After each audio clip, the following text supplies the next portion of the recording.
In the quiet corners of Kensington Palace, where whispered conversations echo through marble corridors and family secrets are carefully guarded behind closed doors, there exists a story that has never been told to the world.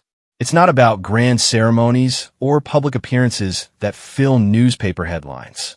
Instead, it's about a small velvet box hidden away in Kate Middleton's private study, containing something far more precious than any crown jewel the public has ever seen.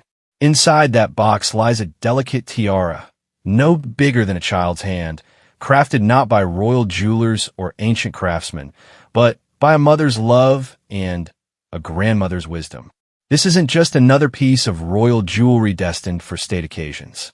This is Princess Charlotte's first tiara, and the story behind its creation reveals the most intimate side of the British royal family that cameras never capture. What makes this story truly extraordinary isn't the diamonds or the gold, but the tears of joy that fell onto the workbench as it was being made. It's about late-night conversations between Kate and Queen Elizabeth, about traditions being lovingly modified for a new generation, and about a little girl who has no idea that her future has been carefully planned with such tender care. This is the story of how Kate Middleton, once a commoner from Berkshire, became the architect of a new royal tradition. How she convinced the most traditional institution in the world to embrace change. And how Princess Charlotte, at just 8 years old, has already become the symbol of everything the monarchy hopes to become. But perhaps most importantly, this is a story about legacy. Not the kind written in history books or displayed in museums, but the kind passed from mother to daughter in quiet moments when the world isn't watching. The kind that shapes not just a princess, but the future of the crown itself. The autumn rain drummed against the windows of Windsor Castle as Kate Middleton sat in Queen Elizabeth's private sitting room, her hands nervously smoothing the fabric of her navy dress. It was October 2019, and Princess Charlotte had just turned 4. The meeting had been Kate's idea, but now that she was here, she wondered if she had overstepped her bounds. Queen Elizabeth, then 93, poured tea from a china set that had belonged to Queen Victoria. Her movements were precise, practiced, but Kate noticed the slight tremor in her hands that had developed over the past year. The Queen had always been a fortress of strength, but time was beginning to show its effects, and Kate knew that these private moments were becoming more precious. "You wanted to discuss, Charlotte," the Queen said, her voice carrying that familiar authority that had commanded respect for nearly 7 decades. She settled back in her chair, her pale blue eyes studying Kate with the same intensity she had once reserved for prime ministers and foreign dignitaries. Kate took a breath, knowing that what she was about to propose could either be embraced as progressive thinking or dismissed as the foolish ideas of someone still learning royal protocol. "Yes, Your Majesty. I've been thinking about her future, about the traditions she'll inherit, and I wonder if we might consider making some adjustments." The Queen's expression didn't change, but Kate had learned to read the subtle signs. The slight raising of one eyebrow meant curiosity, not disapproval. It was an invitation to continue. "Charlotte is different from her brothers," Kate continued, her voice gaining confidence. "She's observant, creative, and already shows signs of wanting to understand the world around her rather than simply accepting it. She asks questions that George never thought to ask at her age. Yesterday, she asked me why she has to curtsy to her great-grandmother, but her brothers don't." A smile tugged at the corner of the Queen's mouth. "And what did you tell her?" "I told her that traditions sometimes need time to catch up with the world," Kate replied. "But I realize that we have an opportunity here, Your Majesty. Charlotte will likely never be queen, but she will spend her entire life representing the crown. What if we could prepare her for that role in a way that honors tradition while acknowledging the modern world she'll inhabit?" The conversation that followed would later be remembered by Kate as one of the most important of her life. The Queen spoke of her own childhood, of how she had been thrust into a role she never expected to inherit. She talked about the weight of tradition, but also about the loneliness that came with being a symbol rather than simply a person. I never had the luxury of choosing my path, the Queen said quietly, gazing out at the rain-soaked gardens. Charlotte will have choices that I never did, but she'll also face challenges that I couldn't have imagined. The world expects more from royal women now. They want to see strength, intelligence, and independence, but they also want to see tradition and grace. It's a difficult balance. Kate leaned forward. What if we could give her tools to manage that balance? What if we could create new traditions alongside the old ones, traditions that would help her understand her unique position? The Queen was quiet for a long moment, her fingers tracing the rim of her teacup. When she looked up, Kate saw something in her eyes that she had never seen before: vulnerability. What exactly are you proposing? Kate pulled out a small leather notebook, its pages filled with her careful handwriting and sketches. She had been working on these ideas for months, researching, thinking, planning. I want to create a coming-of-age tradition specifically for Charlotte, something that will mark her transition from childhood to her role as a working royal. But I want it to be personal, meaningful, not just another state occasion. She opened the notebook to a page filled with drawings. A tiara. Not just any tiara, but one that tells her story. One that incorporates elements from your collection, from Diana's memory, and from my family's heritage. Something that bridges our past with her future. The Queen studied the sketches with growing interest. Kate had drawn inspiration from the Cartier halo tiara that she herself had worn on her wedding day, but had modified the design to be more delicate, more suited to a young woman just beginning to understand her place in the world. The center stone would come from Diana's collection, Kate explained, her voice soft with emotion. Something that hasn't been used before, so it would be truly Charlotte's. The side stones would be from your personal collection, stones that have history, but aren't part of the crown jewels. And the setting? She paused, knowing this was the most radical part of her proposal. The setting would incorporate elements from my family's jewelry. My grandmother's wedding ring has some beautiful small diamonds that could be worked in. The Queen's eyebrows rose slightly. This was unprecedented. Royal tiaras were created from royal stones, with royal histories. To incorporate jewelry from a commoner's family, even one that had married into the royals, was almost unthinkable. It would symbolize the joining of our families, Kate continued quickly. The blending of tradition with modern reality. Charlotte is as much a Middleton as she is a Windsor, and her future subjects will be people who come from backgrounds like mine as much as backgrounds like yours. The room fell silent except for the sound of rain against the windows. Kate held her breath, wondering if she had gone too far. Finally, the Queen spoke. When I was a child, my grandmother Queen Mary would show me the crown jewels and tell me the story behind each piece. She taught me that jewelry wasn't just decoration, but history made tangible. Each stone carried the weight of the women who had worn it before. She looked at Kate with new respect. You understand that, don't you? Kate nodded, her throat tight with emotion. Very well, the Queen said, her decision made with the swift certainty that had marked her entire reign.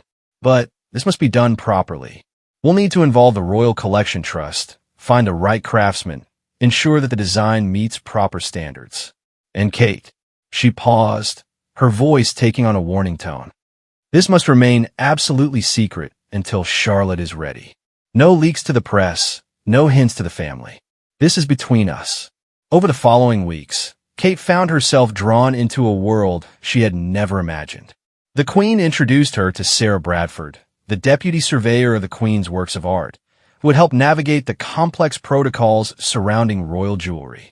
Together, they examined stones from the Queen's private collection, each with its own story, its own significance.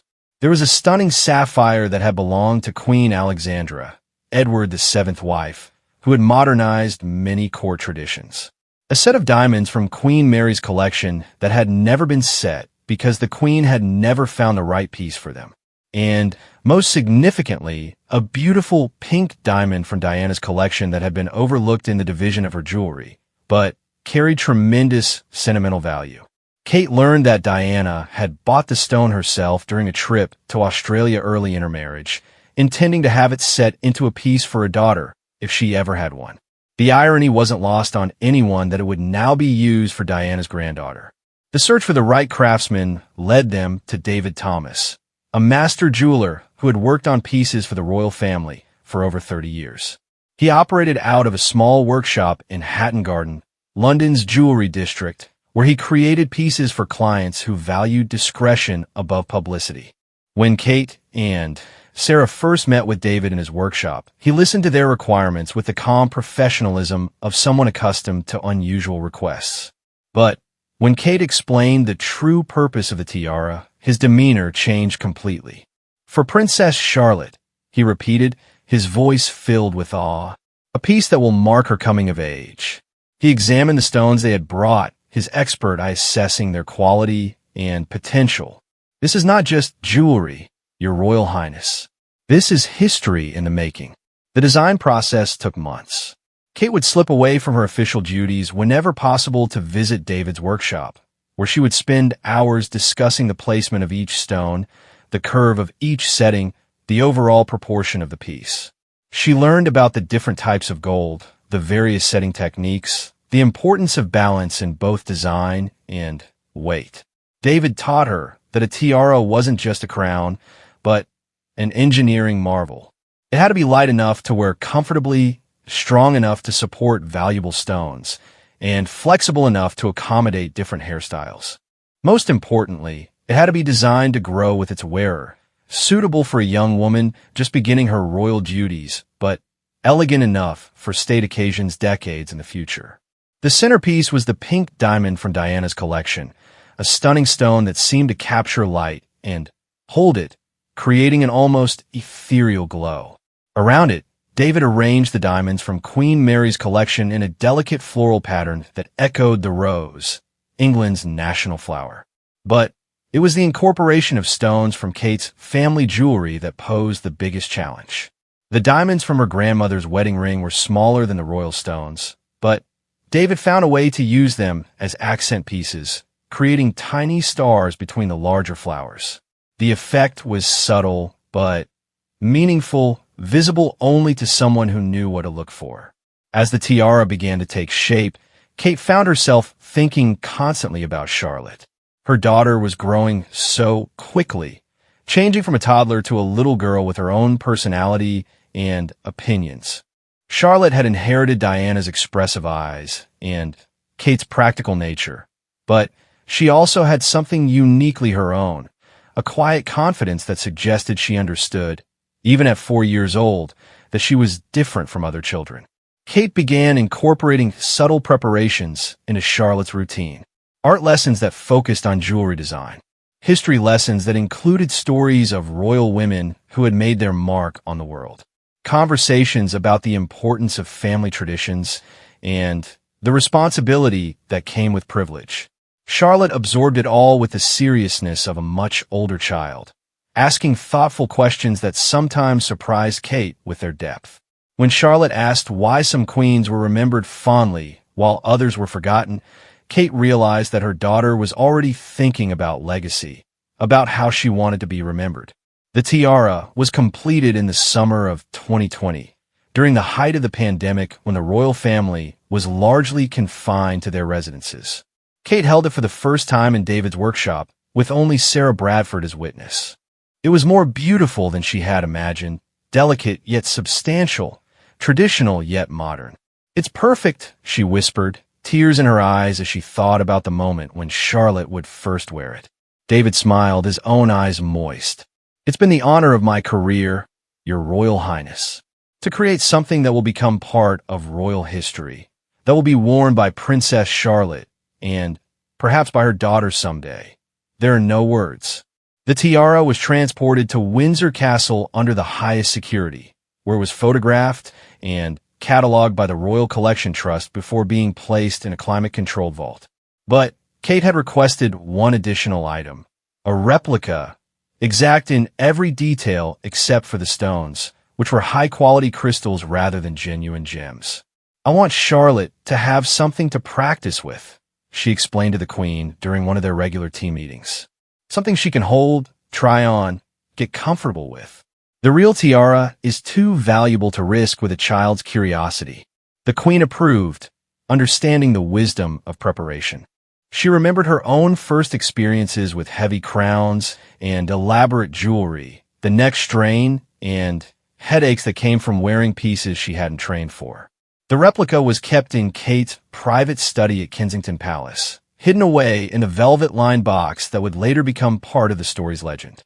Sometimes in quiet moments when Charlotte was at school and the palace was peaceful, Kate would take it out and imagine the day when it would finally serve its purpose.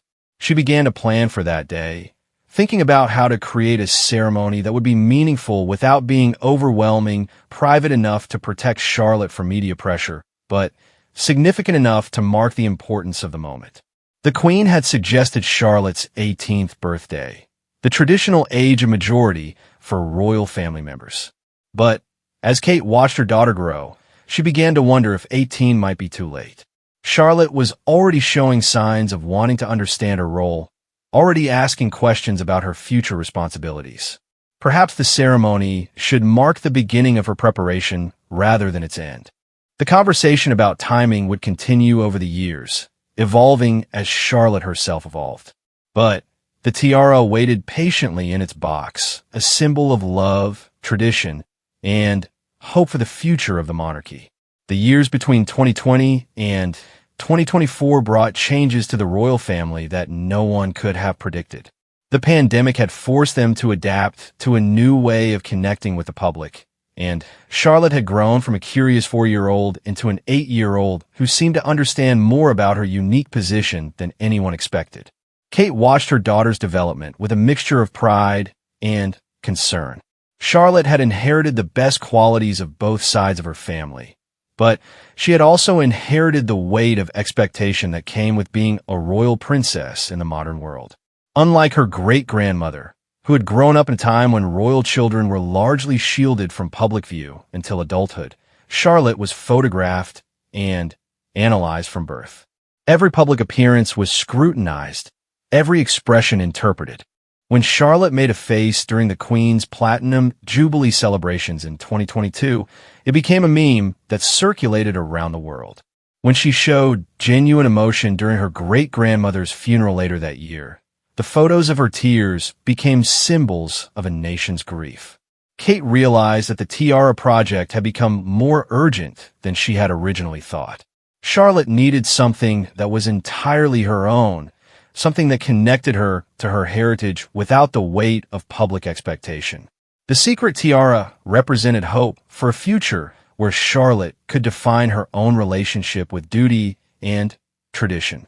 The Queen's death in September 2022 had shaken the entire family, but it had affected Charlotte in ways that surprised everyone. She had been closer to her great-grandmother than anyone realized, spending quiet afternoons at Windsor Castle learning about family history and royal protocol. The Queen had been preparing Charlotte for a future role with the same careful attention she had once given to training Kate. During one of their last conversations, the Queen had asked Charlotte what she wanted to be when she grew up. Charlotte's answer had been both heartbreaking and inspiring. "I want to be like you, gone, but I want people to smile when they see me, not just respect me." The Queen had shared this conversation with Kate just weeks before her death, and it had reinforced Kate's belief that Charlotte needed tools to navigate her unique path. The tiara had become more than just a piece of jewelry. It was a bridge between the old monarchy and the new one that Charlotte would help to create. King Charles's coronation in 2023 had been another pivotal moment for Charlotte. She had participated in the ceremony with a grace that belied her age, but Kate had seen the exhaustion in her daughter's eyes afterward. The public role was demanding even for adults. For a child, it could be overwhelming. It was during the coronation preparations that Kate had first shown Charlotte the replica tiara. They were in Kate's study, reviewing Charlotte's role in the ceremony, when Charlotte noticed the velvet box on her mother's desk. "What's that, Mama?" she asked, her curiosity overcoming royal protocol. Kate hesitated. The plan had been to wait until Charlotte was older, but something about the moment felt right. Perhaps it was the way Charlotte had handled herself during the coronation preparations, Or perhaps it was Kate's realization that her daughter was ready for more responsibility than they had assumed. "It's something special," Kate said carefully, lifting the box and setting it on the table between them. "Something that's being made just for you." Charlotte's eyes widened as Kate opened the box to reveal the replica tiara. Even without the genuine stones, it was breathtaking, catching the afternoon light streaming through the study windows and casting tiny rainbows on the walls. "Is it mine?" Charlotte whispered, her voice filled with awe. "Someday," Kate replied, "when you're ready to understand what it represents." Charlotte reached out tentatively, then pulled her hand back. "May I touch it?" Kate nodded, lifting the tiara from its box and placing it gently in Charlotte's hands. Her daughter examined it with the careful attention that had become her trademark, studying each detail, each stone, each curve of the setting. "It's beautiful," Charlotte said finally. "But why is it for me? I'm not going to be queen." The question had been inevitable, but it still caught Kate off guard. How do you explain to an 8-year-old that her value doesn't lie in the crown she'll never wear, but in the unique role she'll create for herself? "No, you probably won't be queen," Kate said honestly. "But that doesn't mean you won't be important. You'll have opportunities to serve your country and your people in ways that no royal woman before you has had. This tiara is meant to remind you of that responsibility and that privilege." Charlotte was quiet for a long moment, still holding the tiara with reverent care. "Will I have to wear it at boring events?" Kate laughed, reminded that despite her daughter's maturity, she was still a child. "Some events might seem boring now, but when you understand why they matter, they become more interesting. And this tiara isn't for those events anyway. This is for special occasions, moments that mark important changes in your life." Over the following months, Charlotte would often ask to see the tiara again. Kate would sometimes find her daughter in the study, sitting quietly with the replica in her hands, lost in thought. Charlotte never asked to try it on, seeming to understand instinctively that it wasn't yet time for that. But Charlotte's questions about her future role became more frequent and more sophisticated. She wanted to know about the charities she might support, the countries she might visit, the causes she might champion. She asked about Aunt Diana, whom she had never met, but seemed to understand had paved the way for royal women to have meaningful roles beyond ceremony and tradition. Kate began to realize that Charlotte's education needed to expand beyond traditional royal training. She arranged for Charlotte to spend time with women who had created their own paths in public service. Charlotte had tea with former Prime Minister Theresa May, discussing what it meant to be a woman in leadership. She visited with activists and charity workers, learning about the real-world impact of public service. Each experience seemed to strengthen Charlotte's understanding of her future role and her determination to make it meaningful. She began to talk about specific issues that interested her: environmental protection, mental health awareness, education for girls around the world. Kate was amazed by her daughter's ability to grasp complex issues and think about solutions. But it was Charlotte's relationship with her brothers that really showed Kate how ready her daughter was for greater responsibility. George, as the future king, was receiving intensive preparation for his role, but Charlotte had become his confidant and advisor, helping him think through problems with a wisdom that seemed beyond her years. When George expressed anxiety about his future responsibilities, Charlotte was the one who reminded him that they were a team, that he would never have to face challenges alone. When Louis struggled with the restrictions that came with royal life, Charlotte helped him understand that their privileges came with obligations that were actually opportunities to help others. Watching Charlotte mentor her brothers, Kate realized that her daughter had already begun to define her royal role. She was becoming the bridge between tradition and modernity, the one who could help the monarchy evolve while maintaining its essential character. The decision about when to present Charlotte with her real tiara became clearer as Kate watched her daughter's development. Originally planned for Charlotte's 18th birthday, Kate began to think that 16 might be more appropriate, or perhaps even her 15th birthday, which would mark her transition to more formal royal duties. But it was Charlotte herself who helped Kate understand the right timing. During a conversation about their upcoming trip to Australia and New Zealand, Charlotte expressed nervousness about representing the royal family on such an important tour. "What if I make a mistake?" she asked. "What if I say the wrong thing or do something embarrassing?"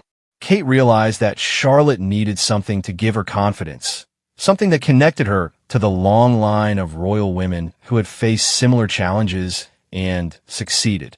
The tiara wasn't just about marking a milestone.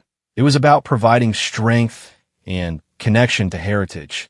"You won't make mistakes because you'll be prepared," Kate assured her daughter. "And you'll have something special to remind you of who you are and what you represent." That evening, Kate called King Charles to discuss moving up the timeline for Charlotte's tiara ceremony. Her father-in-law had been kept informed about the project from the beginning, and he understood immediately why Kate felt the timing should change. "She's ready," he agreed. "I've been watching her, and she has a natural understanding of duty that took me years to develop. Perhaps it's time to acknowledge that formally." The planning began for a private ceremony to take place on Charlotte's 10th birthday, still more than a year away, but close enough to begin the detailed preparations. The ceremony would be intimate, involving only immediate family, but it would be documented for history and for Charlotte to look back on in future years. Kate worked with the king's private secretary to plan every detail. The ceremony would take place in the White Drawing Room at Windsor Castle, the same room where Queen Elizabeth had held her private audiences. Charlotte would receive the tiara from King Charles, symbolizing the continuity of the monarchy, but Kate would place it on her daughter's head, representing the personal love and preparation that had gone into its creation. The guest list was carefully considered. William and the boys, of course. The Princess Royal, who had become a mentor figure for Charlotte. The Duke and Duchess of Edinburgh, representing continuity with the previous generation. And, at Charlotte's specific request, some of the charity workers and activists she had met during her preparation, representing the future she hoped to create. But before the ceremony could take place, there was still work to be done on Charlotte's education and preparation. Kate arranged for her daughter to spend more time with senior royal staff, learning about the practical aspects of royal duties. Charlotte learned how tours were organized, how speeches were written, how charitable patronages were selected and maintained. She also continued her artistic education, developing skills that would help her understand the cultural and aesthetic dimensions of royal life. Charlotte showed particular aptitude for photography, developing an eye for composition that impressed her instructors. Kate began to think about how this skill might become part of Charlotte's unique contribution to the royal family's public image. The months leading up to Charlotte's 10th birthday were filled with quiet preparation.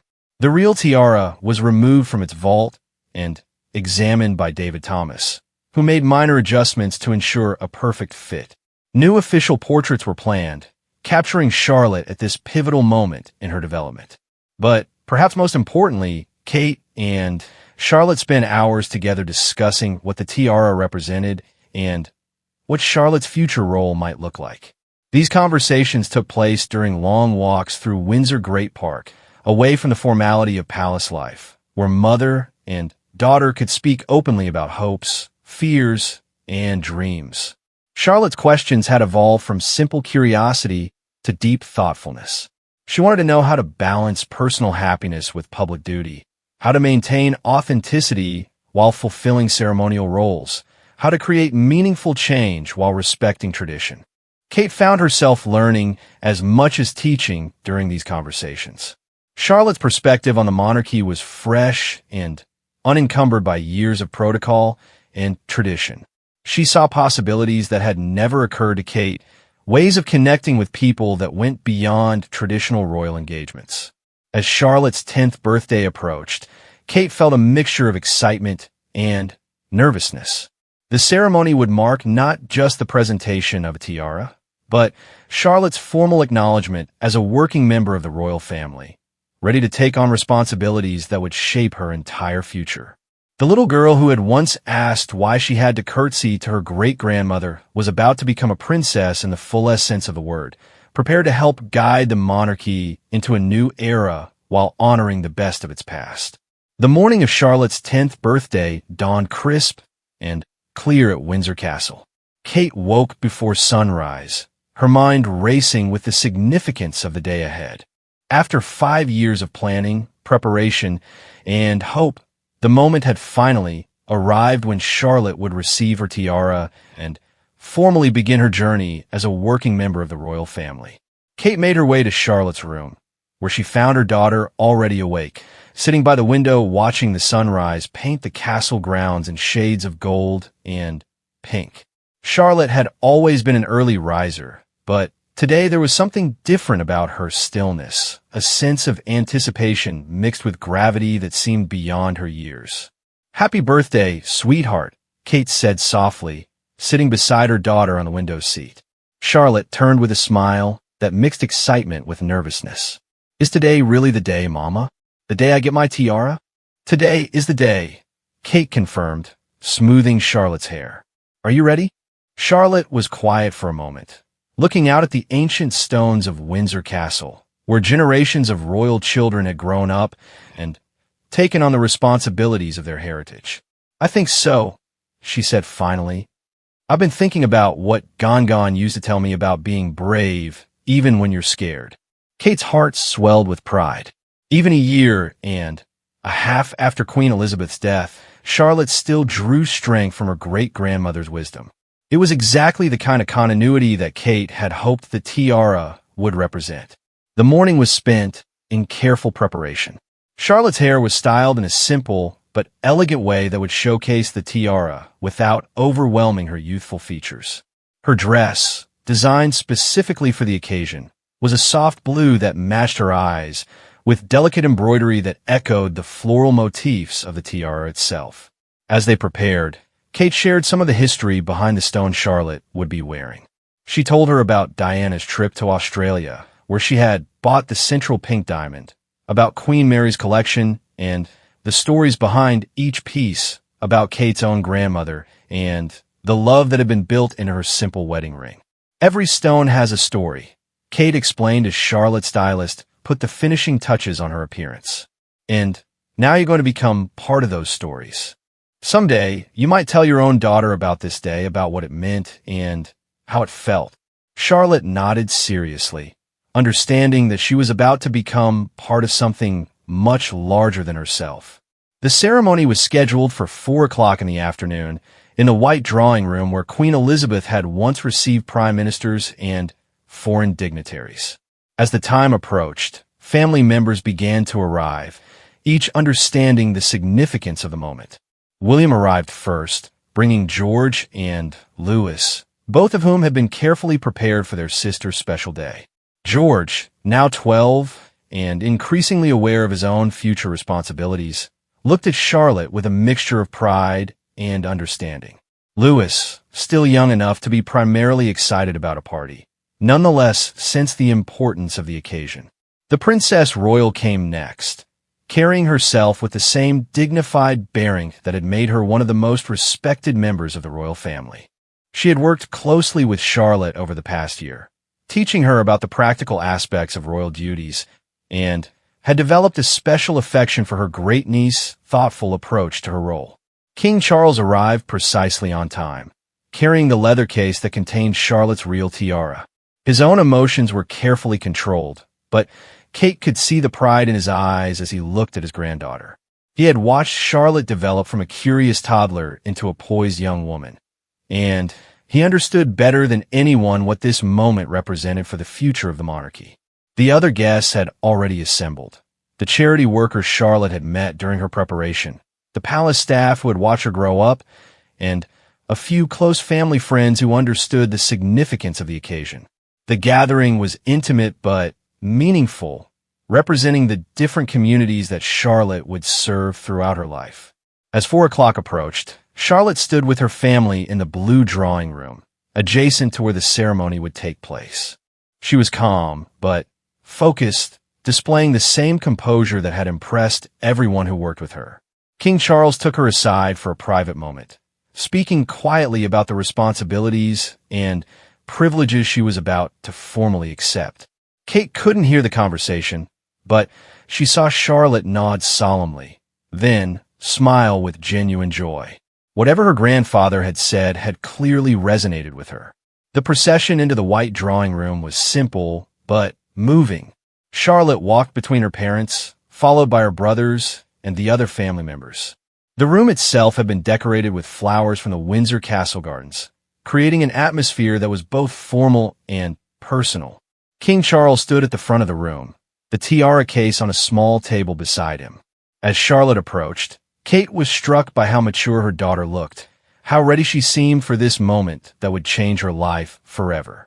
Princess Charlotte Elizabeth Diana, King Charles began, using Charlotte's full name in the formal tone reserved for state occasions. You have reached an age where you can begin to understand the privileges and responsibilities of your birth. Today, we acknowledge your readiness to serve your country and your people, and we present you with symbols of that service. He opened the case to reveal the tiara in all its glory. The real stones caught the afternoon light streaming through the tall windows, creating flashes of fire and ice that seemed to dance in the air. Charlotte's eyes widened slightly, but she maintained her composure, understanding the solemnity of the moment. This tiara has been created specifically for you, King Charles continued, incorporating stones that represent your heritage and your future. The central diamond belonged to your grandmother, Diana, Princess of Wales, who showed the world that royal service could be both dutiful and compassionate. The surrounding stones come from the collection of your great-great-grandmother, Queen Mary, who understood that tradition must evolve to remain relevant. He paused, looking directly at Charlotte. And woven throughout are stones from your mother's family, representing the joining of different traditions and the strength that comes from embracing change while honoring the past.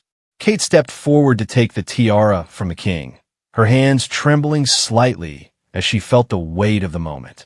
This was the culmination of everything she had hoped for Charlotte, the bridge between past and future that would help her daughter navigate her unique role. Charlotte, Kate said, her voice strong despite her emotions, this tiara is not just jewelry. It is a symbol of the trust placed in you by your family and your country. It represents the love of those who came before you and the hope of those who will come after. Wear it with pride, with humility, and with the knowledge that you are part of something larger than yourself. As Kate placed the tiara on Charlotte's head, adjusting it carefully to sit perfectly with her hairstyle, the room fell completely silent. Everyone present understood that they were witnessing history, the formal beginning of Princess Charlotte's public life. Charlotte stood straighter as she felt the tiara settle into place, her posture reflecting both the physical weight of the piece and the symbolic weight of what it represented. When Kate stepped back, everyone could see that something fundamental had changed. Charlotte looked like a princess in the fullest sense of the word, not just because of the tiara, but because of the confidence and purpose that seemed to radiate from her. The king stepped forward again, this time speaking more personally. Charlotte, you have shown wisdom, compassion, and dedication that would be remarkable in someone twice your age.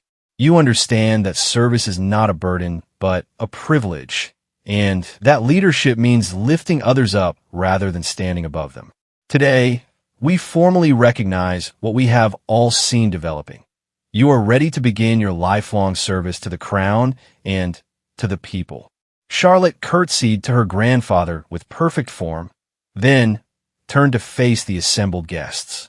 When she spoke, her voice was clear and confident, carrying easily through the room. Thank you, grandfather, for this honor and this responsibility. Thank you, Mama and Papa, for preparing me for this moment. And thank you to everyone here who has helped me understand what it means to serve others. She paused, touching the tiara lightly with one fingertip. I promise to wear this not just on my head, but in my heart, as a reminder of the trust you have placed in me and the work I have yet to do. The formal ceremony concluded with photographs, but the real significance of the day was only beginning to unfold. Over the following hours, as Charlotte mingled with the guests, Kate could see how naturally her daughter had grown into her role. She spoke with the charity workers about their causes, asked thoughtful questions about their work, and made genuine connections that went beyond mere politeness. Charlotte's brothers watched her with obvious pride, but also with recognition of the change that had taken place. She was still their sister, still the girl who helped them with their homework and played games in the palace gardens, but she had also become something more, a working member of the royal family with her own responsibilities and her own voice. As the evening concluded and the last guest departed, the immediate family gathered in the king's private sitting room for a quiet celebration. Charlotte still wore her tiara, though she had changed into more casual clothes, and Kate was amused to see how naturally her daughter had adapted to wearing it. "How does it feel?" William asked his daughter, settling into a chair beside her. Charlotte considered the question seriously. "It feels right," she said finally, "like something I've been preparing for without realizing it, but also like something new is beginning." King Charles nodded approvingly. "That's exactly how it should feel. The tiara marks not an end, but a beginning, not a completion, but a commencement." Over the following weeks, Charlotte began to take on her first official engagements. Her debut was at a children's hospital in London, where she spent the afternoon visiting young patients and their families.